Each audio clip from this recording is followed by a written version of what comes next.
Hello friends, welcome back to my YouTube channel. ಬನ್ನಿ, ಇವತ್ತು ನಾನು ನಿಮ್ಮೊಂದಿಗೆ ರುಚಿಯಾದಂಥ ಒಂದು ಮೊಟ್ಟೆ ಮತ್ತು ಆಲೂಗಡ್ಡೆ ಬಳಸಿ ಯಾವ ರೀತಿ ಗ್ರೇವಿ ಮಾಡೋದು ಅಂತ ತಿಳಿಸ್ಕೊಡ್ತಾ ಇದ್ದೀನಿ ಸ್ನೇಹಿತರೆ.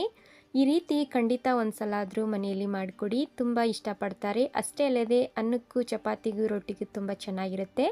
ಹಾಗಾಗಿ ಬನ್ನಿ ಇದನ್ನ ಯಾವ ರೀತಿ ಮಾಡೋದಂತ ನೋಡೋಣ. ಮೊದಲಿಗೆ ನೋಡಿ, ಮಸಾಲೆ ರುಬ್ಬೋದಕ್ಕೆ ಒಂದು ಟೊಮೊಟೊ, ಈರುಳ್ಳಿ, ಗೋಡಂಬಿ ಮತ್ತು ಬೆಳ್ಳುಳ್ಳಿ, ಶುಂಠಿ ತೊಗೊಂಡಿದ್ದೀನಿ. ಮತ್ತು ಒಂದು 2 ಆಲೂಗಡ್ಡಿನ ಈ ರೀತಿ ಸ್ಲೈಸ್ ಮಾಡಿ ಇಟ್ಕೊಂಡಿದ್ದೀನಿ, ಮೇಲಿನ ಸಿಪ್ಪೆ ತೆಗೆದು. ಒಂದು 2-3 ಹಸಿಮೆಣ್ಸಿನ್ಕಾಯಿ ತೊಗೊಂಡಿದ್ದೀನಿ. ಇದಾದ ಬಳಿಕ ನೋಡಿರಿ, ಒಂದು 5 ಮೊಟ್ಟೆನ ಬೇಯಿಸಿ ಇಟ್ಕೊಂಡಿದ್ದೀನಿ. ಮತ್ತು ಒಗ್ಗರಣೆಗೆ ಒಂದು ಟೊಮೊಟೊ, ಒಂದು ಈರುಳ್ಳಿನ ಚಿಕ್ಕದಾಗಿ ಕಟ್ ಮಾಡಿ ಇಟ್ಕೊಂಡಿದ್ದೀನಿ. ಬನ್ನಿ, ಸುಲಭವಾಗಿ ಈ ಒಂದು ಕಡಿಮೆ ಪದಾರ್ಥ ಬಳಸಿ ಯಾವ ರೀತಿ ಮೊಟ್ಟೆ ಗ್ರೇವಿ ಮಾಡೋದು ಅಂತ ನೋಡೋಣ. ನೋಡಿರಿ, ಇವಾಗ ಮೊದಲಿಗೆ ಒಂದು ತವಾದಲ್ಲಿ ಒಂದು ಸ್ವಲ್ಪ ಎಣ್ಣೆ ಸವರ್ಕೊಂಡು ಈ ಒಂದು ಆಲೂಗಡ್ಡಿನ ಹುರ್ಕೋಬೇಕಾಕತ್ರಿ. ಆಲೂಗಡ್ಡೆ ಹುರಿದು ಹಾಕೋದ್ರಿಂದ ಬೇಗ ಒಂದು ಸ್ವಲ್ಪ ಮೆತ್ತಗಾಕತ್ರಿ, ಬೇಯ್ತಾವು. ಅಷ್ಟೇ ಅಲ್ಲದೆ ಈ ರೀತಿ ಹುರಿದು ಹಾಕೋದ್ರಿಂದ ಅದರಲ್ಲಿ ಒಗರಿನ ಅಂಶ ಅನ್ನೋದು ಹೋಗ್ತೈತಿ ಮತ್ತು ಟೇಸ್ಟು ತುಂಬ ಚೆನ್ನಾಗಿ ಬರ್ತೈತ್ರಿ. ಹಾಗಾಗಿ ಇದನ್ನ ಹುರಿತಾ ಇದ್ದೀನಿ. ನೋಡಿರಿ, ಲೋ ಫ್ಲೇಮಲ್ಲೇ ಇಟ್ಟ ಈ ಒಂದು ಆಲೂಗಡ್ಡಿನ ಹುರಿಬೇಕಾಕತ್ರಿ. ಇದಾದ ಬಳಿಕ ಈ ಒಂದು ಆಲೂಗಡ್ಡೆ ಹುರಿದ ಬಳಿಕ ಮತ್ತು ಮೊಟ್ಟೆನೂ ಇದೇ ಥರನ ಹುರಿಬೇಕಾಕತ್ರಿ. ಮೊಟ್ಟೆಗೂ ನೋಡಿರಿ, ಒಂದು ಸ್ವಲ್ಪ ಎಣ್ಣೆ ಹಾಕ್ಕೊಂಡು ಇದಕ್ಕೂ ಒಂದು ಸ್ವಲ್ಪ ಅಚ್ಚ ಖಾರದ ಪುಡಿ, ಅರಿಶಿನ ಪುಡಿ, ಉಪ್ಪು ಹಾಕ್ಕೊಂಡು ಈ ಒಂದು ಮೊಟ್ಟೆನ ಈ ರೀತಿ ಎಣ್ಣೆಯಲ್ಲಿ ಹುರ್ಕೋಬೇಕಾಕತ್ರಿ. ನೀವು ಬೇಕಂದ್ರೆ ಇದನ್ನು 2 ಭಾಗ ಮಾಡಿ ಹಾಕ್ಕೋಬೋದ್ರಿ. ಮೊಟ್ಟೆನ ನಾನು ಇಡೀದ ಹಾಕ್ಕೊಂಡಿದ್ದೀನಿ. ನೋಡಿರಿ, ಈ ಒಂದು ರೆಸಿಪಿ ಅಂತೂ ಒಂದು ಸಲ ಮಾಡಿಕೊಟ್ರಿ ಅಂದರೆ ಮತ್ತೆ ಮತ್ತೆ ಮಾಡಿಸ್ಕೊಂಡು ತಿಂತಾರೆ. ಮತ್ತು ಯಾರೆಲ್ಲ ಬ್ಯಾಚುಲರ್ಸ್ ಇರ್ತಾರೆ ಅವರಿಗೆ ಕಡಿಮೆ ಸಮಯದಲ್ಲೇ ಈ ಒಂದು ಕಡಿಮೆ ಇಂಗ್ರೀಡಿಯೆಂಟ್ಸ್ ಬಳಸಿ ಯಾವ ರೀತಿ ಮಾಡೋದು ಅಂತ ಈ ಒಂದು ಲಾಗಲ್ಲಿ ತಿಳಿಸ್ತಾ ಇದ್ದೀನಿ. ಖಂಡಿತ ಈ ಒಂದು ರೆಸಿಪಿ ನಿಮ್ಮೆಲ್ಲರಿಗೂ ಇಷ್ಟ ಆಗುತ್ತೆ ಅನ್ಕೊಳ್ತೀನಿ ಸ್ನೇಹಿತರೆ. ನೋಡಿರಿ, ಇವಾಗ ಮಸಾಲೆಗೆ ಎತ್ತಿಟ್ಟಿದ್ನಲ್ಲ ಎಲ್ಲ ಪದಾರ್ಥನೂ ಅದನ್ನ ಮಿಕ್ಸಿಗೆ ಹಾಕ್ಕೊಂಬರೋಣ. ಎಲ್ಲವನ್ನು ಹಸಿದಾಗೆ ಈ ಒಂದು ಮಸಾಲೆನ ರುಬ್ಕೋಬೇಕಾಗತ್ರಿ. ನೋಡಿರಿ, ಇದು ರುಬ್ಬಿದ ಬಳಿಕ ಇವಾಗ ಒಂದು ಒಲೆ ಮೇಲೆ ಬಾಣಲೆ ಇಟ್ಟಿದ್ದೀನಿ. ಇದಕ್ಕಿವಾಗ ಎಣ್ಣೆ ಹಾಕ್ಕೋಬೇಕಾಕತ್ರಿ. ಒಂದು 2-3 ಸ್ಪೂನ್ ಆಗಷ್ಟು ಎಣ್ಣೆ ಹಾಕ್ಕೊತಾ ಇದ್ದೀನಿ.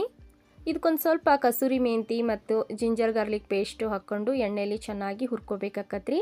ನೋಡಿರಿ, ಈ ರೀತಿ ಒಂದು ಸ್ವಲ್ಪ ಸುವಾಸನೆ ಬರೋವರೆಗೂ ಹುರ್ಕೊಂಡು ತದನಂತರ ಕಟ್ ಮಾಡಿಟ್ಟಿರುವಂಥ ಒಂದು ಈರುಳ್ಳಿ, ಒಂದು ಟೊಮೊಟೊನ ಇದಕ್ಕೆ ಸೇರಿಸ್ತಾ ಇದ್ದೀನಿ ರೀ. ಸರಳವಾಗಿ ಇರ್ತೈತಿ, ತುಂಬ ಈಸಿಯಾಗಿದ್ದರೂ ಟೇಸ್ಟ್ ಅಂತೂ ಭಾಳ ಅಂದ್ರೆ ಭಾಳ ಮಸ್ತಾಗಿರ್ತೈತಿ ರೀ. ಹೋಟೆಲಲ್ಲಿ ಯಾವ ರೀತಿ ನೀವು ಮೊಟ್ಟೆ ಗ್ರೇವಿ ತಿಂತೀರಲ್ಲ ಅದೇ ಒಂದು ಸ್ಟೈಲಲ್ಲಿ ಮನೆಯಲ್ಲೇ ರುಚಿಯಾಗಿ ಮಾಡ್ಕೋಬೋದ್ರಿ. ನೋಡಿರಿ, ಇದನ್ನ ಒಂದು ಸ್ವಲ್ಪ ಈರುಳ್ಳಿ ಟೊಮೊಟೊ ಬೇಯಬೇಕಲ್ರಿ, ಹಾಗಾಗಿ ಲಿಡ್ ಕ್ಲೋಸ್ ಮಾಡಿ ಈ ರೀತಿ ಬೇಯಕ್ಕೆ ಬಿಟ್ಟಿದ್ದೀನಿ ರೀ. ಇವಾಗ ಬನ್ನಿ, ಈರುಳ್ಳಿ ಮತ್ತು ಟೊಮೊಟೊ ಎಣ್ಣೆಯಲ್ಲಿ ಚೆನ್ನಾಗಿ ಹುರಿದೈತಿ ಸ್ನೇಹಿತರೆ. ಇವಾಗ ಇದಕ್ಕೆ ರುಬ್ಬಿರುವಂಥ ಮಸಾಲೆನ ಸೇರಿಸ್ಕೊತಾ ಇದ್ದೀನಿ. ಇದನ್ನೊಂದು ಸ್ವಲ್ಪ ಮುಚ್ಚಳ ಕ್ಲೋಸ್ ಮಾಡಿ ಬೇಯಿಸ್ಕೊಳ್ಳೋಣ ಸ್ನೇಹಿತರೆ. ನೋಡಿರಿ, ಎಣ್ಣೆ ಅಂಶ ಅನ್ನೋದು ಚೆನ್ನಾಗಿ ಬಿಡಬೇಕ್ರಿ. ಈ ರೀತಿ ಎಣ್ಣೆ ಅಂಶ ಅನ್ನೋದು ಬಿಡ್ತಂದ್ರೆ ಮಸಾಲೆಯನ್ನು ಚೆನ್ನಾಗಿ ಹುರಿದೈತೆ ಅಂತ್ರಿ. ನೋಡಿರಿ, ಎಲ್ಲನೂ ಚೆನ್ನಾಗಿ ಮಸಾಲೆ ಹೊಂದ್ಕೊಂಡೈತಿ. ಇವಾಗ ಇದಕ್ಕೆ ಒಂದು ಸ್ವಲ್ಪ ಅದೇ ಜಾರಿಗೆ ಒಂದು ಸ್ವಲ್ಪ ನೀರು ಸೇರಿಸ್ಕೊಂಡು ಈ ಒಂದು ಗ್ರೇವಿಗೆ ಹಾಕ್ಕೊತಾ ಇದ್ದೀನಿ. ಮತ್ತೊಂದು ಸಲ ಈ ರೀತಿ ಮುಚ್ಚಳ ಕ್ಲೋಸ್ ಮಾಡಿ ಬೇಯಿಸ್ಬೇಕಾಗತ್ತೆ ರೀ. ಇದಕ್ಕಿವಾಗ ಅಚ್ಚ ಖಾರದ ಪುಡಿ, ಧನಿಯಾ ಪುಡಿ, ಗರಂ ಮಸಾಲ ಮತ್ತು ಅರಿಶಿನ ಪುಡಿ, ರುಚಿಗೆ ತಕ್ಕಷ್ಟು ಉಪ್ಪನ್ನು ಸೇರಿಸ್ಕೊತಾ ಇದ್ದೀನಿ. ಎಲ್ಲವನ್ನು ಚೆನ್ನಾಗಿ ಮಿಕ್ಸ್ ಮಾಡಿದ ಬಳಿಕ ಒಂದು ಸ್ವಲ್ಪ ಕುದಿಯೋಕೆ ಬಿಡೋಣ. ಇವಾಗ ಇದಕ್ಕೆ ಬೇಯಿಸಿರುವಂಥ ಆಲೂಗಡ್ಡಿನ ಹಾಕ್ಕೊತಾ ಇದ್ದೀನಿ. ಮೊದಲನೇ ಎಣ್ಣೆಯಲ್ಲಿ ಹುರಿದಿಟ್ಕೊಂಡಿದ್ನಲ್ಲ ಆಲೂಗಡ್ಡಿನ ಅದನ್ನ ಸೇರಿಸ್ಕೊತಾ ಇದ್ದೀನಿ. ಗ್ರೇವಿ ಅಂತೂ ತುಂಬ ಅಂದರೆ ತುಂಬ ಚೆನ್ನಾಗಿರುತ್ತೆ ರೀ. ಖಂಡಿತ ನೀವು ಕೂಡ ದಿಢೀರಾಗಿ ಏನಾದರೂ ಈ ರೀತಿ ಮೊಟ್ಟೆ ಗ್ರೇವಿ ಮಾಡ್ಬೇಕನ್ಸ್ತೀರ ಮಾಡಿರಿ, ತುಂಬ ಚೆನ್ನಾಗಿರುತ್ತೆ. ನೋಡಿರಿ, ಆಲೂಗಡ್ಡೆನೂ ಚೆನ್ನಾಗಿ ಬೆಂದೈತಿ. ಇದನ್ನ ಮತ್ತೊಂದು ಸಲ ಮಿಕ್ಸ್ ಮಾಡಿ ಮೊಟ್ಟೆನ ಸೇರಿಸ್ಕೋಬೇಕಾಕತ್ರಿ. ಇದಕ್ಕೆ ಬೇಕಂದರೆ ನೀವು 2 ಭಾಗ ಮಾಡಿ ಹಾಕ್ಕೋಬೋದು. ನಾನು ಇಡೀದಾಗೆ ಈ ರೀತಿ ಹಾಕ್ಕೊಂಡಿದ್ದೀನಿ.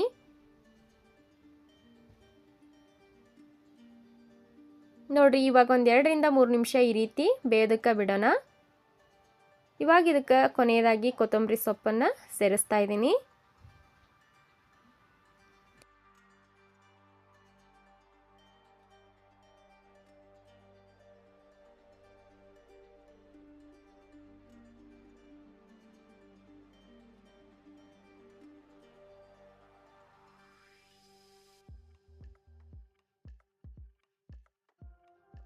ಇವಾಗ ನೋಡಿರಿ, ಇದಕ್ಕೊಂದು ಹೆಚ್ಚಿರುವಂಥ ಒಂದು 2-3 ಹಸಿಮೆಣ್ಸಿನ್ಕಾಯಿನ ಸೇರಿಸ್ಕೊತಾ ಇದ್ದೀನಿ.